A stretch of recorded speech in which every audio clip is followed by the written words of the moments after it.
This is a song for my friends Jaret and Gary. They started a podcast and said a theme was necessary. They're just a couple of guys in a band that you know. Some rockstar dads who started a show.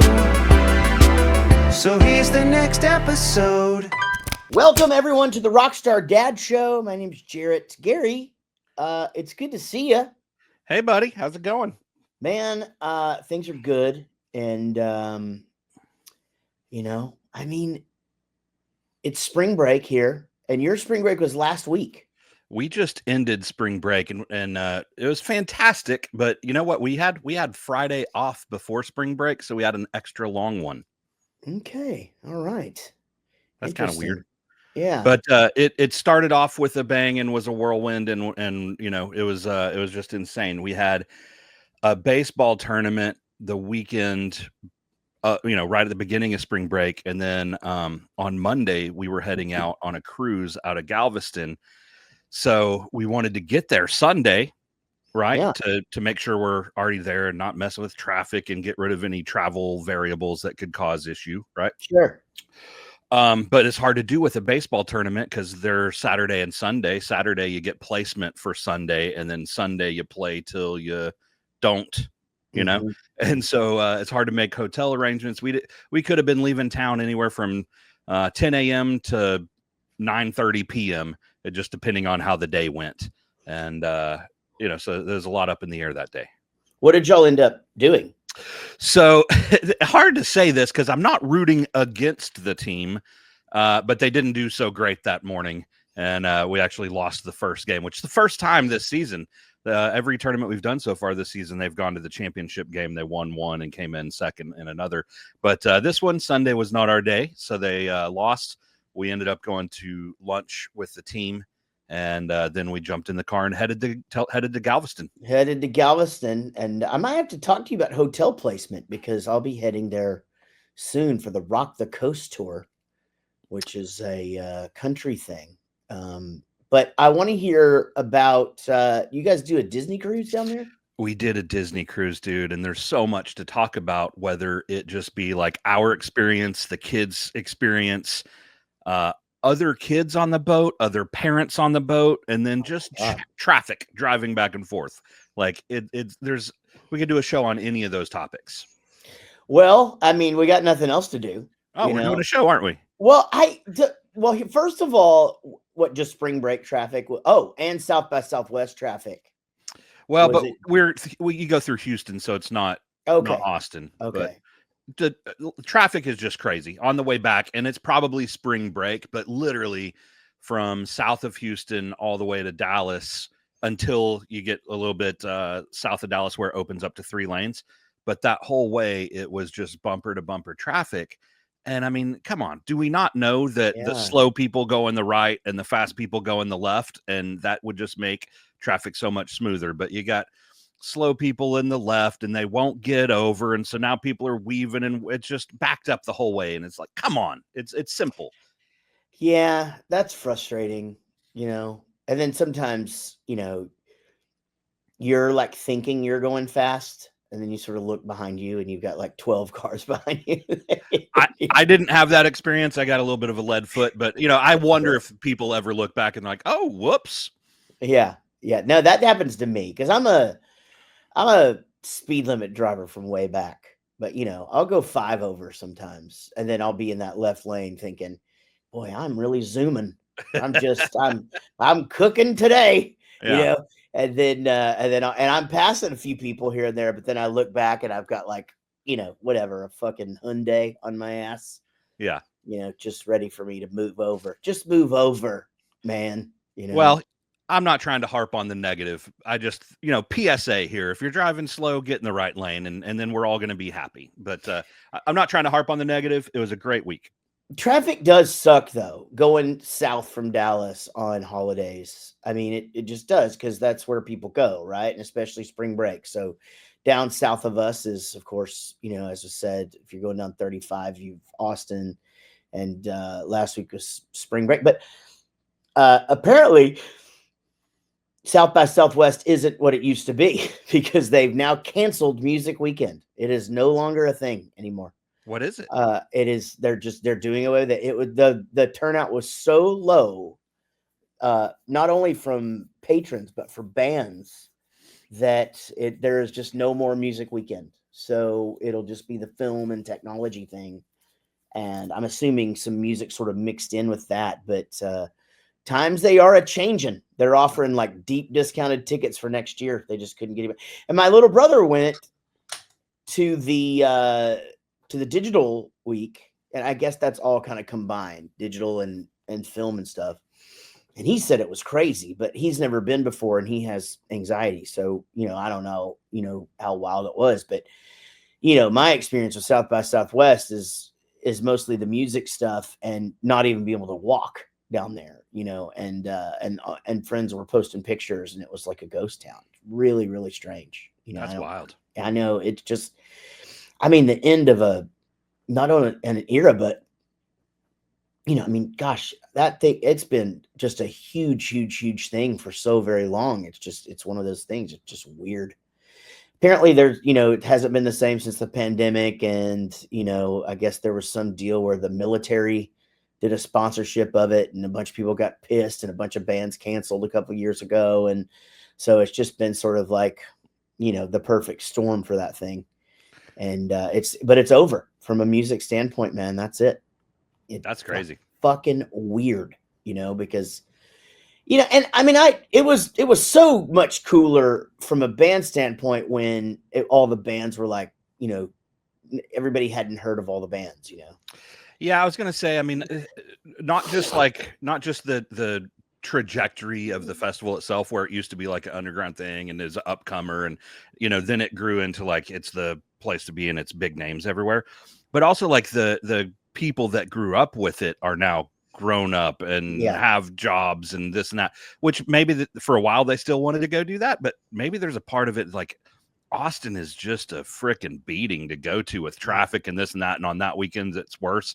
Maybe the people that are you're in my age and a little bit older are just like, yeah. I am. I'm too old for that shit. I haven't been in years.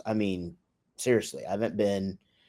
So in over 10 years, and I used to go every year, even if we weren't playing, and it was just like a fucking blast. And you're just walking in and out of places and seeing people play, and there'd be big names, but they'd be doing like stripped down shows and shit, and then all of a sudden the Foo Fighters played at Stubbs, and then it was like, I don't know, guys, like a few of them here and there, but then it was just, I don't know. I guess maybe it just got a little bit too commercial.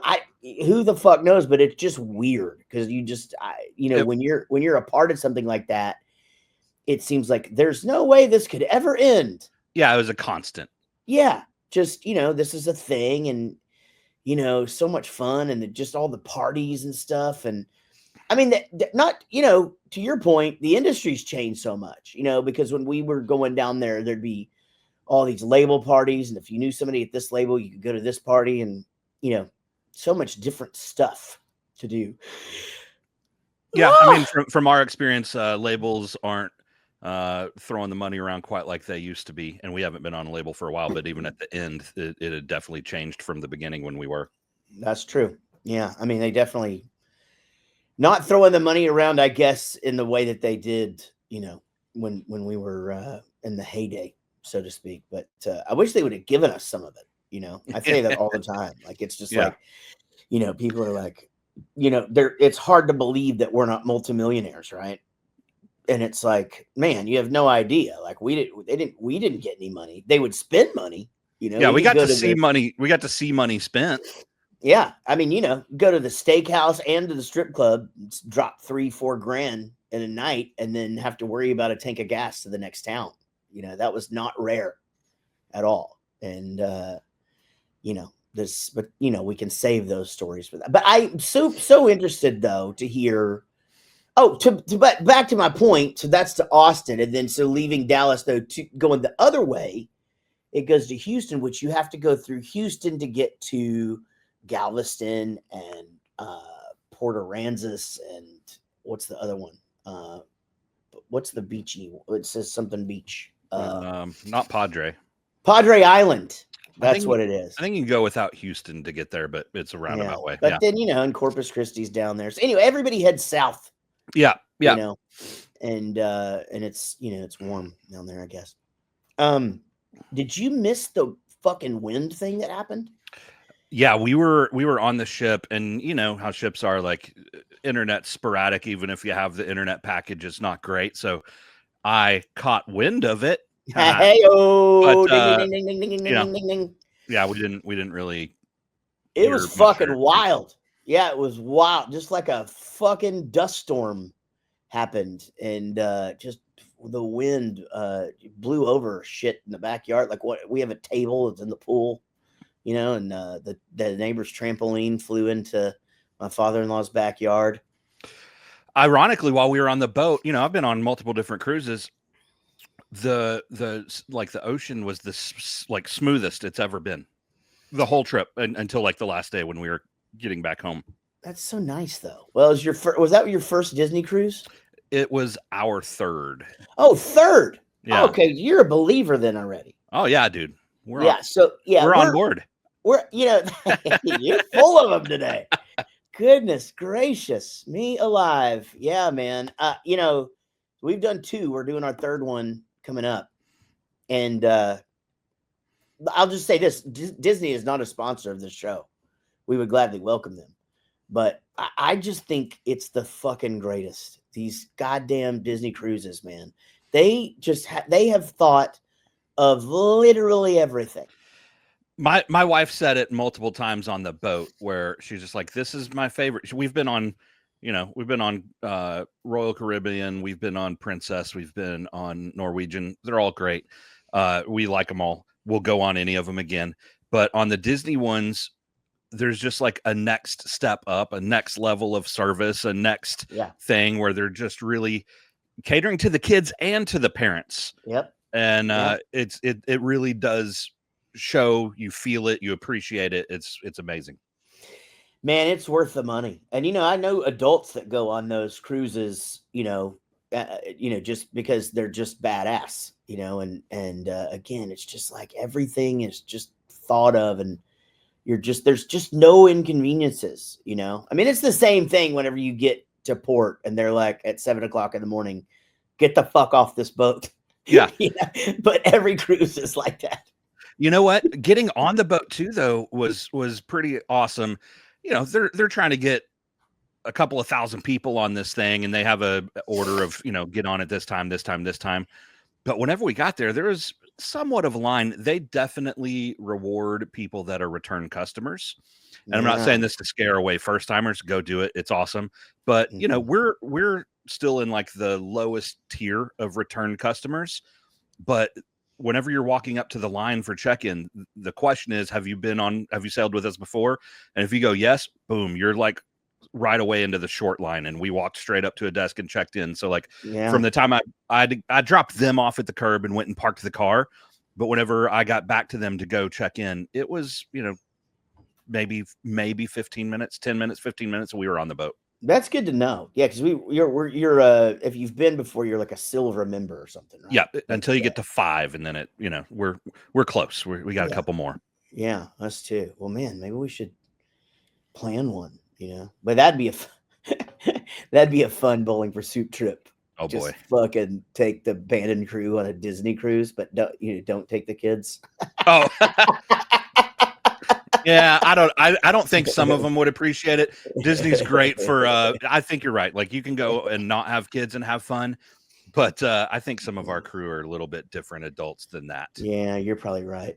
Yeah. But the 3 BFS members do have kids. We could do that. We could do that, right? Yeah. I mean, it's going to be, well, that's just it. Cause it's, Mia's 7. So she'd still have the magic, and then, and of course, Pete just getting to the beginnings of the magic, that's, we're excited about this next one we're doing because it's Alaska and, Everett's 12. So, I mean, he's going to be, that he's going to like meet some teenagers and shit and, kind of try not to think some stuff's cool, but he's pretty good about liking stuff. Yeah. So that's part of the story that I can tell you from this trip we just did. Obviously, Mia's 7. She's still in the magic, into the idea of it. She's a little bit on the older side of that, like going into it, she's like, some of the characters that we thought she'd be excited about, she was like, oh, those are little kid characters, but like she's all about Stitch, and she's still all about the princesses and stuff like that. So she had a wonderful time. She was all over the boat. She was in the kids club. She, just had a blast no matter what. And at the dance parties and all this, you just see her eyes lighten up. So she had the best time out of all of us, I think, and we all had a great time. Mm-hmm. Tyler had a little bit different experience, and it wasn't a bad experience, but it's hitting the nail on the head of that. Like, he's 14 and he looks like he's 18. So, he's a little bit too cool for school. This is the first time where he kind of fit perfectly into the notch of things, though, because we've been on other things where he's just at the year where he can't go to this club, but he wants to go to that club or this or that. Right. So he was 14, and there's 2 teen clubs. There's the tween club and the teen club, and it's like 11 to 14, and then it's 14 to 17. So he could go to either. I never thought for a second he would want to go to the tween club because, again, he's 6 foot tall and looks like he's 18. Yeah. But we checked him in, and not checked him in, but we registered him. He walked in and checked it out, and he never really cared for it. But he went to the teen club a few times, and he did like the Foursquare tournament and the foosball tournament and, video game challenge. And he didn't quite meet the group of friends, but he kept on trying to go back. And the first few days he just didn't meet the group of friends. So he and I are hanging out and having a blast, and we did lots of fun stuff. And he had a good trip. He and I are super close to where hanging out with me isn't like, oh, he wasn't upset about that. We had a good time. But it was the third to last day on the ship, and he and I went after dinner. He's like, there's a magic show, but it's in the 18 and up club. I'm like, dude, you look like you're 18. Let's go. You and me, let's go. And he's like, what are they? I go, it's fine. Just walk in like you own the place. Yeah. All right. And so we walked in like we owned the place, and I'm trying to be cool with him. So I didn't order drinks while we were there, because I didn't want to be like, I'll have a bourbon and a lemonade for this guy, Right. So we just sat there and we watched a comedy show and had a great time. Well, after the comedy show was over, Mia is in a different lounge and she's about to do karaoke. So I'm like, hey, man, you want to go see your sister do karaoke? And he goes, no. I go, well, we're going to go see your sister do karaoke. So on the way over there, I was like, hey, I need to use the restroom. You want to duck in and use the restroom on the way? He goes, no, I'm cool. I'll wait out here. So he's waiting out in the hallway, and I go use the restroom. And when I come out, I immediately see him talking to a cute girl that looks like his age, which means she's older than him because it looks like his age. Right. And I just hear her go, well, we're playing hide and seek. You can go hide with me. And I just never made eye contact and just walked away. Left him on his own. I love it so much, man. And we never saw him after that. Yeah, I love it. Yeah, man. He was running around the boat with this group of teenagers, and it was mostly girls, and he was having a blast. And, at that point, he's staying out on the boat the first night with them till like 3 a.m. The next night on the boat with them till 3 a.m. The last night when we're getting to dock, he's texting with me back and forth. I'm checking in with him. He is too young to be doing this. And he and I are going to have a talk about that after this, that, hey, this is kind of a rare experience. I wanted you to have fun with kids. You didn't really meet kids till the end of the boat. And I even told him on the boat, I was like, I'm giving you a longer leash than normal because you're a good kid, because I trust you. Here's the rules. If I text you and check in with you, you got to respond. And if I haven't for a while, you should just check in with me, even if it's 3 o'clock in the morning, And so the last night on the boat, I'm checking in with him. Where are you? What are you doing? There's 3 of us. We're hanging out in this lounge. Okay. There's multiple people. You're in a lounge. You're not running around being jackass. Okay. So they stayed up till 6 a.m. watching the boat dock, and he just had a blast.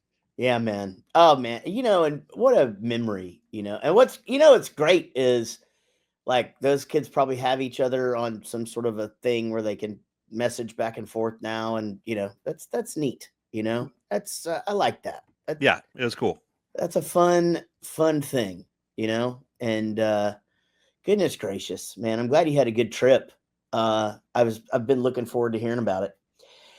We unfortunately have to take a break, but fortunately for you, you're going to be stoked to listen to it because it is awesome. So hang out, listen to this. We'll be right back with more Rockstar Dad Show. Welcome back to the Rockstar Dad Show. Don't forget, we are on Adobe Radio on your internet thing, wherever you would like to listen to that, Adobe Radio. And that's 9 p.m. Eastern on Tuesdays. And then, but you can get the Adobe app. It's really cool. We're on there, and there's a bunch of other shows. There's a pop punk channel and a metal channel, and it's really cool. That's free, by the way. The app is free. You can go grab that in the App Store on whatever phone you have, and you will be part of the winning team. So make sure you do that. I did it. I have it. And I listen to it sometimes. I like to listen to our show, and I like to listen to some other stuff that they have on there, and it's great. Isn't that great? Isn't that great? Man, what I'm glad you guys had a fantastic trip. So our vacation, our spring break is just starting, but we've done so much already this year that we're just kind of chilling at home. I think Casey may go up to Wichita Falls and visit her best friend Katie and the baby, and Everett can see my parents maybe. And I'm actually hoping they do that, because there's some shit I want to get done around the house. And for some reason, it's just easier for me to get shit done around the house when nobody's here, 100%. And like I need to do a couple of big things. Like I want to completely gut the front room, which ordinarily would be classified as a study, but that's where our dogs are. But it's kind of become this like storage dog room. And so like there's fucking hair all over everything. And I just want to get everything out of there, organize it, put some of it in the garage and get to it. But it's like, in order to do that, I got to drag everything out. And, like it's just cool to do that shit when you're the only one at home, kind of do it at your pace, but yeah, we'll see. We'll see if I get to that. The good thing about also doing like, especially a declutter type thing, getting rid of stuff that's just accumulated whenever you're alone, is you don't have the, but we could, what? Totally. We could actually use that. And then, okay, we're not going to get rid of it. And then it stays in its spot for 5 more years and you never use it. I have now become numb to that. I am trying very, very hard to declutter. I have liked stuff my whole life. My grandmother was a pack rat. My mom kept everything, but I've decluttered my studio several times. Right now, there's some tools back here over, because I just hung up a new guitar rack over here because my bass is coming home. So Rob has been using my black bass for the country band since we started the country band, but he's got his own bass now, so I need a room for it. So I got that, and then I got the Bowling for Soup Steve Martin thing hung up. It's a solid flex right there. Not only do you have cool power tools, but you also need more guitar racks because you have so many guitars. I got a lot of fucking guitars. Yeah, that's true. Well, and so getting back into the decluttering thing, which, God, it's, even if you like stuff, it just feels so good. So, but I've just become to the point where it's like, man, if this is sitting here and nobody said anything about it, and and I'm getting rid of this fucking thing, and then if somebody asks, hey, have you seen the thing, like 3-4 years down the road? Yeah. Somebody's like, have you seen that thing? No, I haven't seen it. Where'd you put it? Yeah. I haven't seen it for 3 or 4 years. Yeah. No telling. Yeah. Jesus Christ, and chances are I'll get away with that. But we're going to paint the inside of the house. We're not going to paint it. We're going to have the inside of the house painted. First of all, I don't know if you've done that lately, but where we live in this part of Texas, most of the ceilings are called vaulted ceilings, meaning they go up really, really high. And as you know, you're a realtor. But essentially, like in the living room and kitchen, our ceiling is the same. It's the same height as the second story of my house because it's this one big open thing. So when you get the painter in to talk about painting the house, and they go, okay, so are you going to leave the ceilings? No, we want to paint the ceiling. Oh, okay. Yeah, write that down. and and then you just know they're fucking coming for you, man. They're coming right for you. But first of all, it's going to be fucking expensive. But we have decided, like, we had been talking about moving for a long time, and we're just going to stay put till he gets done with school, because so much is going on with the other two kids being in college, and some health stuff with some other family members and things. It just makes the most sense for us to stay where we are, and that's the plan. So we're gonna get the house looking nice. And so anyway, that the good thing about that is that it's a forced declutter. You know what I mean? Yeah. Like, in order to do this, you got to pull everything off the walls. And I'm like telling Casey, like, and it's not like she's fighting against it. She's stoked too, but I'm like, everything that comes off this wall, if it's not going back up there, let's decide where it's going. Let's put the nail in now. You know what I mean? So that way we're not fucking up the walls after they're freshly painted. And if it's not going back up there, it fucking goes. You know what I mean? Like, that's it. It's out. Yeah. So it's, like, and man, I'm fine to just take it item by item, but I'm going to downsize, like, my Steelers shrine. I'm going to shrink that a little bit. There's just so many trinkets. I mean, I don't really need the trinkets. It's like, it's been fun, but they're just shit laying everywhere, and it accumulates, and it's like, hey, I brought this one little thing home, and this one little thing is cool, right? I brought it home, and then I brought another one little, and it's cool, and I brought another one little thing, and it's cool. But then you get them all together, and it's like, oh man, it's too much crap. Well, and then people start giving you things, and it's so nice, because, like, when people see Steelers shit, they think of me, right? And it's because, everybody around here are Cowboys fans, and most of our friends are from LA, and they they're wherever, and so I'm the Steelers guy, and people know that, and so, like, they'll give me hey, here's a stuffed bear with a Steelers jersey on it, and here's this, and it's so nice and thoughtful. But at the same time, you're right, it just becomes this pile of just stuff. And now I've got, like, it's just crazy. So I'm going to downsize all of that and pull everything off the walls. But see, I also have two children in college who just eventually left their fucking rooms the way that they were when they were. And so Emma's 22 years old. And I'm like, you gotta cut. If you want this American Doll shit, I'm going to box it up, and I'm going to put it in the garage up on a shelf. And so if that's not where you want it, you need to cut. I don't really, but Dad, I don't want to. It's so sad to have to box it up. I'm like, well, it's fucking going. It's not going to be in this house anymore, And, so, like, Jack never really got into anything like that. So his room, honestly, his closet, half of it is guitar cases, which I need to fix that. I need to put those in the garage. But, anyway, this forced declutter is going to be nice, I think. Yeah.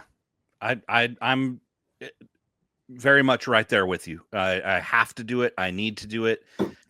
There's certain things that we accumulate too that are given. You know what? One of the things that is it's so nice, but it drives me insane. It just doesn't work. But the thought of it's nice. Tyler's the oldest, so we don't get hand-me-downs. He gets to give all of his stuff that he grows out of or whatever to one of his cousins, Grant. Yeah, Grant. Now, I think whenever we're done with this, that we're done with this and it's gone. Right. But what ends up happening is whenever Grant outgrows it, they bring it back to us because Tyler has another cousin, Ian. And so I'm like, I don't want this stuff back. They want us to give it to him. Yeah. It's too much. Right. No, and same thing. Then the other cousin, Dylan and Maggie both bring hand-me-downs for Mia. And she has so much stuff in the first place that we don't need it. And so she has clothes that she doesn't even know that she has, and they're just sitting in bags that we never got through to see if she wants to wear. It's just too much. And it's so nice, but it's too much. It's so nice. It's too much. You're right.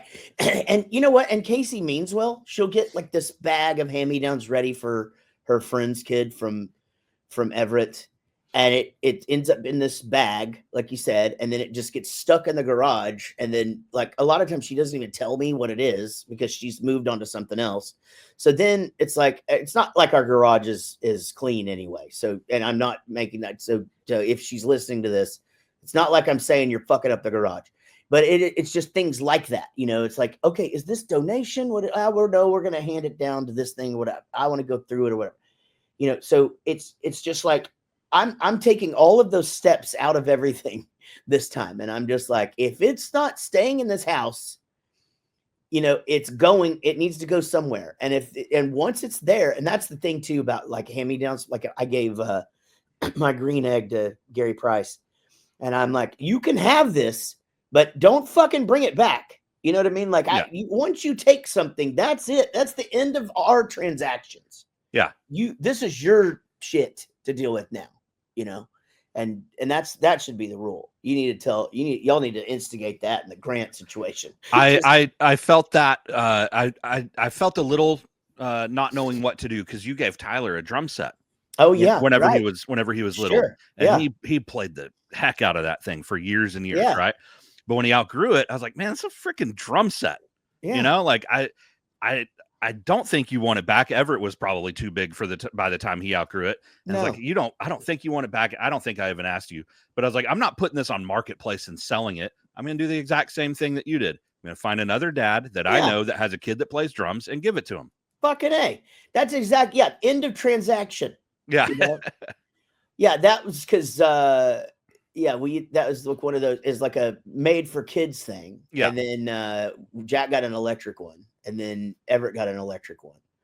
And Everett still plays on an electric kit now. He wants a real drum set, but he has to practice a certain amount of time a week for several, and he's not even close. So we're safe for now. But and that's fine. I mean, I'm like you. We've talked about this before. Like hearing him play drums or whatever does not disturb me in the least. Like he could be up there doing that, and he's playing this song now, and whatever. I'm kind of nodding my head, like I get shit done because I don't give a fuck.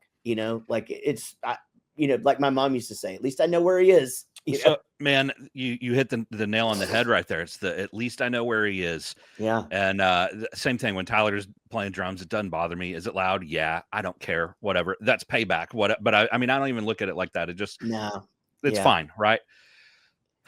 You reminded me of something though that I was going to bring up, and it goes back to what the story I just told about Tyler running around the boat all night with friends, and it's such a weird thing because like before he found the friends, I was like, why don't you go back to kids club and teens club and see if he can find somebody. I want him so much. I'm trying to push him out of the nest a little bit. I'm trying to give him some wings. I'm trying to give him some space and let him go find himself. And as soon as he did, he's gone all night, and I'm worried about him. I'm not sure if I'm ready for this teenage real thing. Next year he's in high school and there's going to be friends driving and shit. And I'm telling you, whenever he's on the boat, I'm like, God, I'm so happy he's running around having friends, but I'm worried about him too, Yeah, totally.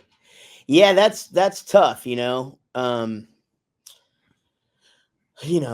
Both of my kids, as the older two kids as teenagers, once they got to the point of like, and we've talked about this a lot, but once they got to the point where they were like, had cars and friends and were out all the time, they just sort of stayed at Melissa's house anyway. And so like, I really didn't worry about them a lot because I really didn't know what the hell they were doing most of the time, you know? And so it's in some ways that's a bit of a perk, I guess, cause I fought so hard to keep them here, half the time, but I was never one of those dads that was just like, hey, it's my week, you have to be here. If Jack was like, hey, I want to stay home, I want to stay at mom's this week, and because I've got some shit going on with friends, it's like, you're never going to be made to come here. I lived through that as a kid, and I'll say the battle of you have to come here this weekend is a battle that you can win, but it will be a war that you lose. Yeah, and I agree. I came out of it on this side of it, and it was hard not seeing them sometimes for weeks at a time. And I had a lot of bounce back from, not only my wife, but like, other people like, well, that's fucked up. Like they should come here when it's, and I was like, well, this is how I'm going to handle it. And this is what I'm going to do. And I'm not going to make them come here. It's not like they're at the other house either. They're teenagers. They're out with their friends. Yep, exactly. They just need a place to sleep. And you know what, though? I mean, both those kids are grown now, and 19 and 22. And they both are just like, man, they both said it so many times, like, thank you. I feel they have guilt, and I don't want them to have guilt, but they do.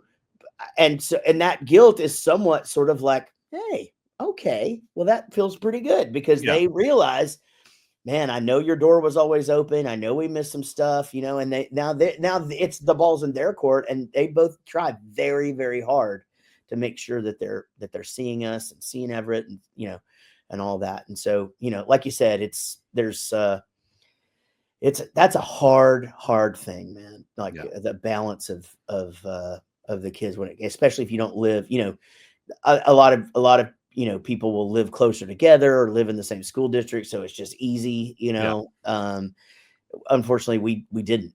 And but I feel like, with Everett, though, it's gonna be interesting, because this will be my first time of, like, he's just got one place to come and go or whatever. Like, again, my kids really didn't go out much when they were over here, because all their friends were by their school. So like, we didn't really have a curfew situation over here or anything like that, so it's gonna be interesting as we're getting to this point, and we just lived through a little bit of a trial run. And like I said, we're gonna have conversations. He's not staying out till 2 in the morning, 3 in the morning, whatever. But I mean, at some point he will, but at this young age, no. But it's one of those things where he and I have a close relationship. I trust him. He's a good kid. He makes good decisions. But I don't trust everyone else, you know, and also people that are smart and make good decisions can make bad decisions when they're with other people. So, man, it's a scary thing to start having teenagers. Yeah, I mean, honestly, that's the majority of the conversations I feel like we're having with Everett right now. It's not the stuff that we're worried about you doing. It's the stuff that we're worried about everybody else doing. And, like, here are the things that you're going to see. He's going to the park a lot and stuff, and it's like, hey, here's the deal. Somebody's going to bring a knife. Somebody might bring a fucking gun one day. You know what I mean? Somebody's going to bring a beer, maybe a bottle of whiskey. Somebody's going to bring a joint. Somebody's going to bring a vape. All of these things. And I realize parents are cringing in your cars right now. It's fucking happening. It's going to happen. 100%. So what we're telling our child is, listen, you don't have to partake in that. We're not saying, obviously, if the kid's got a fucking gun, like, that's the extreme. But with the other shit, if the kid brings a beer or whatever, like, we're not saying you got to go tattle and you got to do all this. It's just like, but you can 100% say, oh man, yeah, I can't partake, man. My parents drug test me because because my dad's a rock star, and he knows what the fuck, and shit. So it's like, blame us, I think that's a really, really important conversation to have. Not for the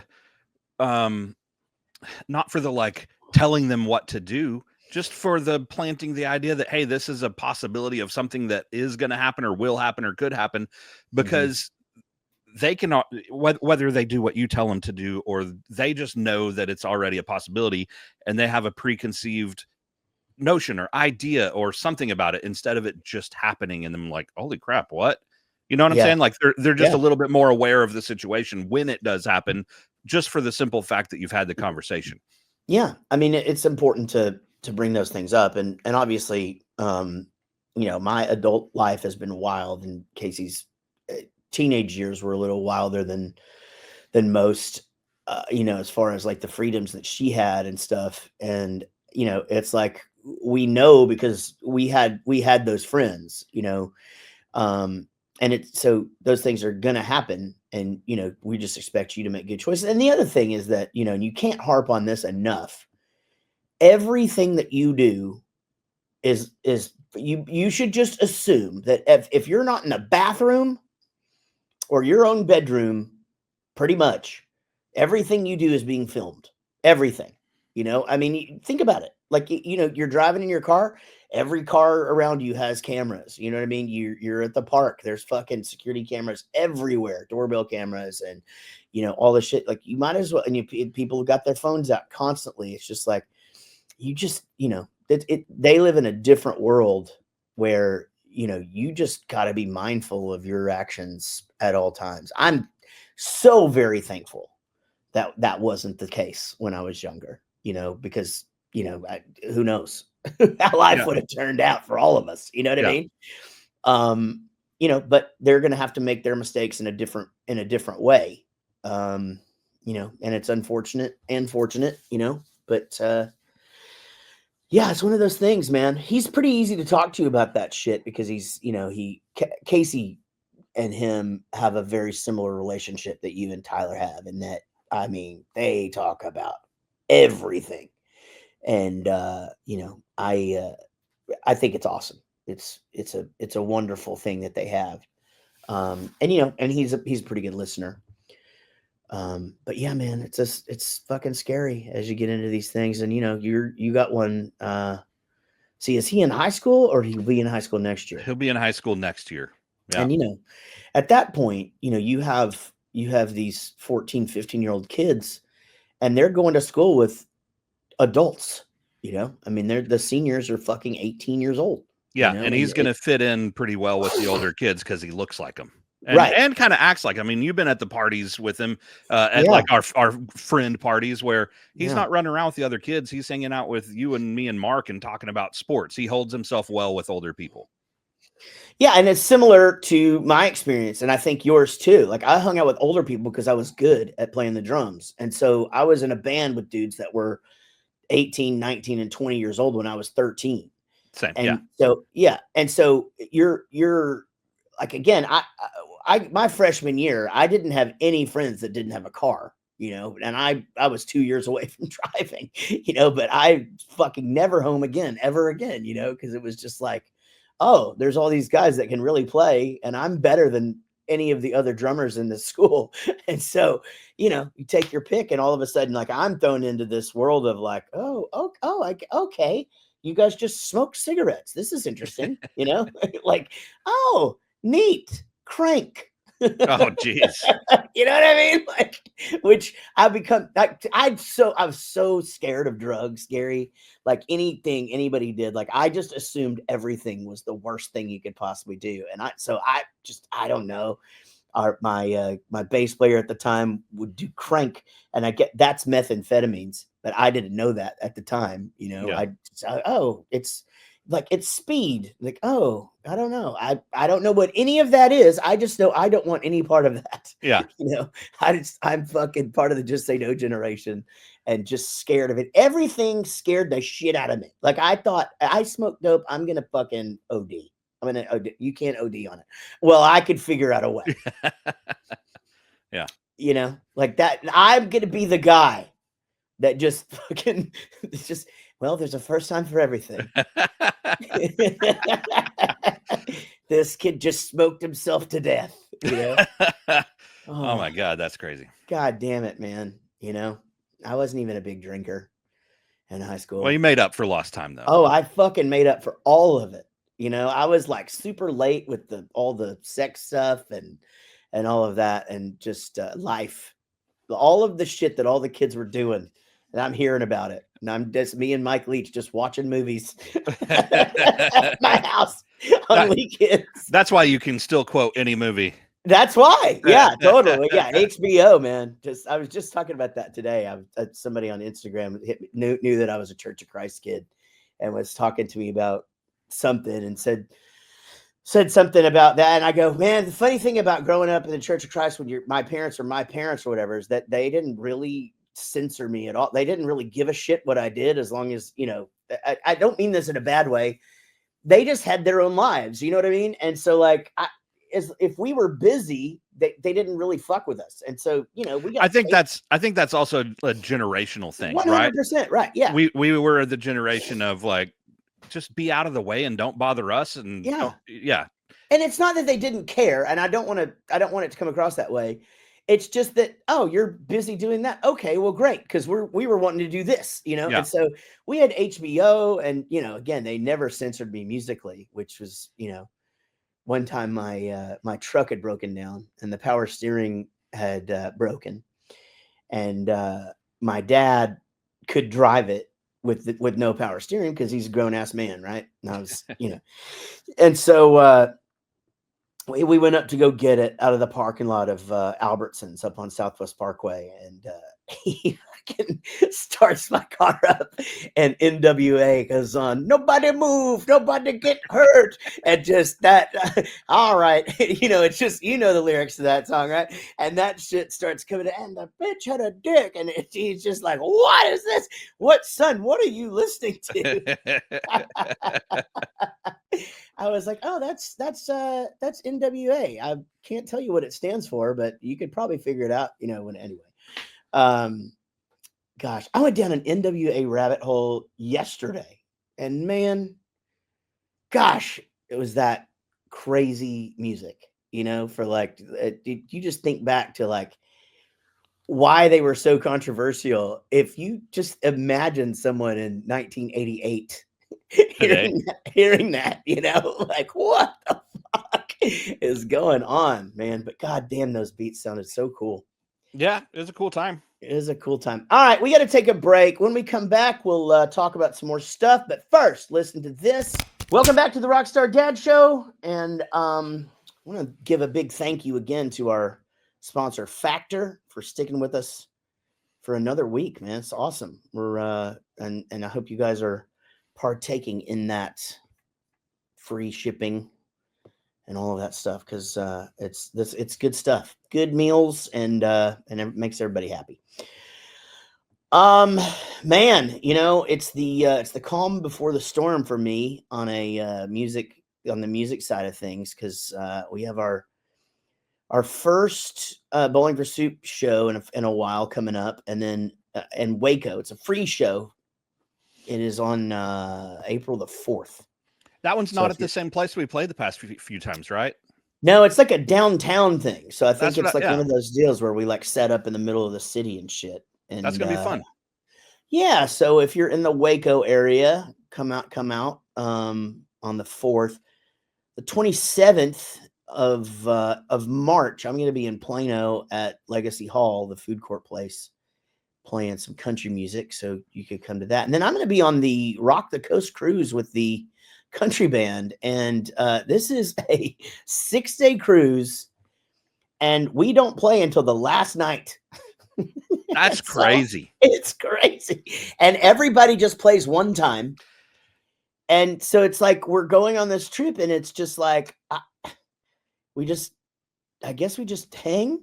Didn't Dave say that y'all even asked to play more, and they're like, yeah, no, we're good. They can't, because the deal is that it's on a really big ship, and I think it's only like 400 people that are with the country cruise. So it's 2,000 other people that aren't. So they don't have the venues and stuff. It's not like, gotcha. Yeah. So it's not like us where we're just like, we like to be busy. So on Rockboat, we're like, okay, we'll do our 3 shows, but can we do a Rockstar Dad Show? And can we do this? And right. They just don't have the ability. So, each show, there's one show each day. It's like 3 acts, and that's the country cruise. So that's cool. I mean, hey, that's kind of cool that you get a vacation out of it. Yeah, we get a vacation out of it, and it'll actually be really, really good for the guys, because all the dudes have day jobs and work really, really hard, and so it's cool that everybody's going to get to go. I think it's on a different cruise line than I've been on before, so I'm interested to see what y'all think about that. Yeah, I'm not sure. It should be cool. Casey's the only wife going, and so I guess me and Casey and Rob will hang out, and it's going to be good. So that's that, and then some other Jaret Reddick stuff. So if you guys are in the Texas area, you want to get on that. And then Warped Tour. Oh man, super excited about that. Bowling for Soup, and we got another single coming out soon. A cover that you're going to be playing some drums this week, right? Yep, getting ready to go do a couple of days of drums at the Drum Arsenal. Yeah, are you excited about that? I am, because they're fun songs. It's it's going to be fun to go do that. I think I'm going to do a little bit of like going up to our rehearsal space and kind of play some a little bit, just to kind of get the body in shape and moving, instead of being completely out of the routine and going and playing drums for 2 days straight.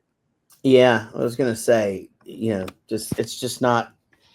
Gosh, this day and age, Sorry, I keep yawning, but I started back. I joined a gym and I went back to the first day.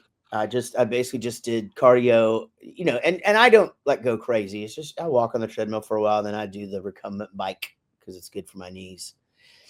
And then I did my arms, and like my fucking arm is so, my right arm is so sore, and my massage girl canceled last week, and because her family everybody's got the fucking flu right now, man. Everybody. It's flu and strep throat everywhere. Yeah, it's so crazy. But anyway, so she had to cancel on me, and I'm just like, I've got to figure something out because my arm hurts. And she goes, and I joined the gym, and I went. She goes, "Oh, did you do biceps?" I go, "Yeah." Oh, that makes sense. Okay, well, still, I need you to rub it. I need you to rub it for 45 minutes. So I'll be back doing that before long. I didn't make a joke there that I should have, but I know. We had 2 kids on Tyler's baseball team a couple weekends ago with the flu, and one of them just kind of had like a little bit of a sore throat with the flu, and so the mom was like, "Well, he can come play," and the coach was like, "No, he's got the flu," and the mom was like really mad at the coach for not letting him come play at that tournament that weekend. It's like, just because he doesn't feel super bad doesn't mean that he's not going to come and make the entire team sick and not be able to play next week. Right. Yeah. And not just not play next week. I mean, they'd be sick and miss school. Like just because he doesn't feel horrible, he has the flu. Stay home.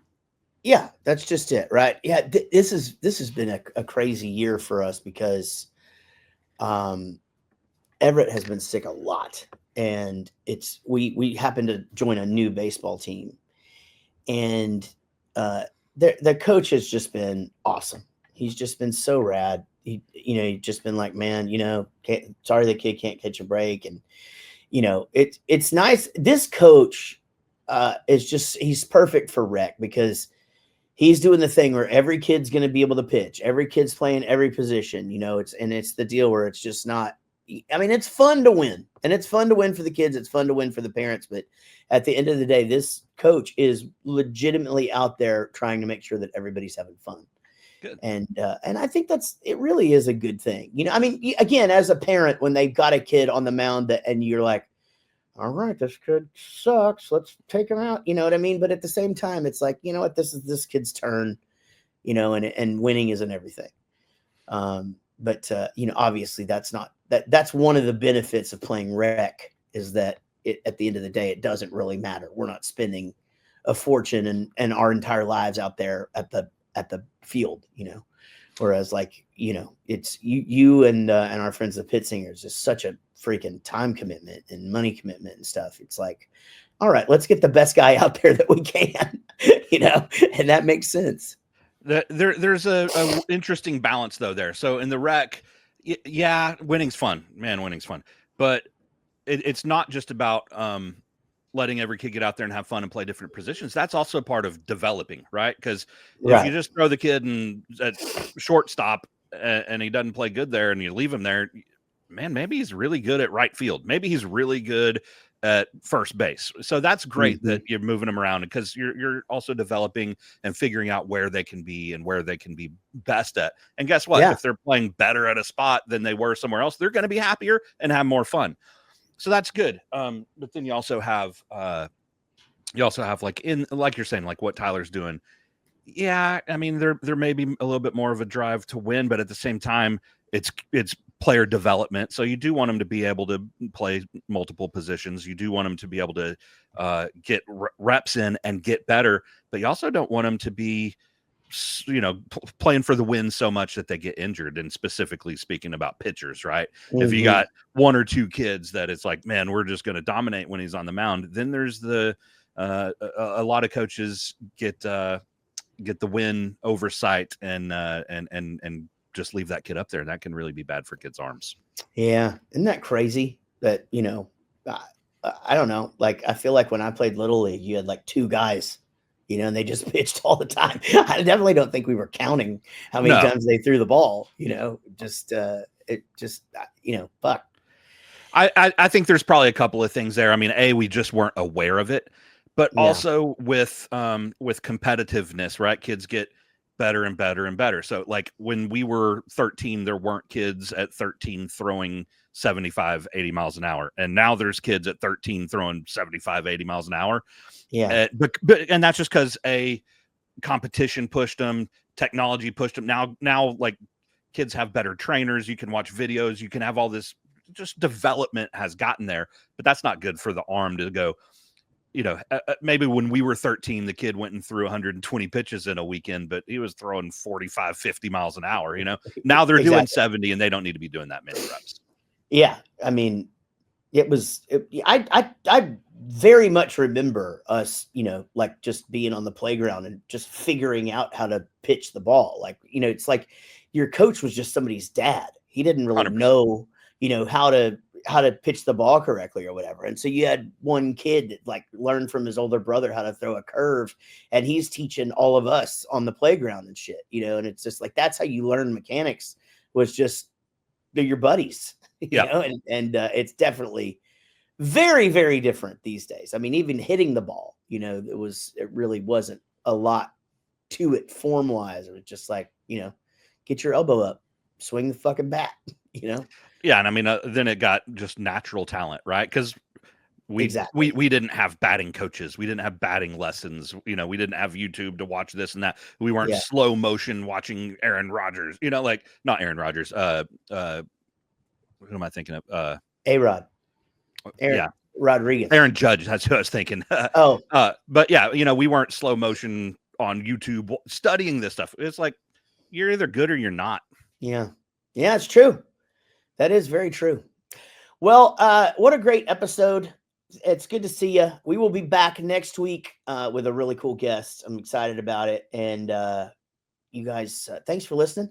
Don't forget, if you don't mind, wherever you're listening to this, it'd be great if you'd give us a 5-star review and maybe even write something really nice about us. Also, don't forget, you can email us at rockstardadshow@gmail.com. And we look forward to seeing y'all next week. Y'all be good. This is a song for my friends Jaret and Gary. They started a podcast and said a theme was necessary. They're just a couple of guys in a band that you know, some rockstar dads who started a show. Until the next episode.